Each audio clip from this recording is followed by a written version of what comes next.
talagalkaygu wuxuu ahaa in sharcigii warfaafinta akhriskiisii labaad aan galno maanta waxaan ka xunnahay in geeri xumi inagu dhacday oo dad tiradiisa la leeyahay aad bay u badan tahay ay qaraxiisaa ka dhacay inagaga dhintaan sidaa la ajligeed aqalku wuxuu go'aansaday inay tahay maalin tacsi ah oo aan shir la qaban karin iyo shaqo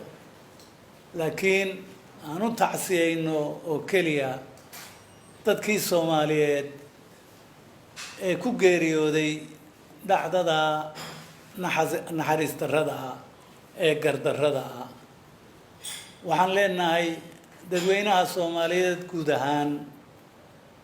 samir iyo iimaan Ilaahay naga ka siiyo intii ay wax ka baxeenna ee ehelka ahaydna sida oo kale waxaan leenahay samir iyo iimaan Ilaahay intii dhimatayna naxariistii janno ha siiyo intaas ayaan odhanaynaa maanta oo aqalku soo jeedinaya aad iyo aad baad u mahadsantihiin idinkuna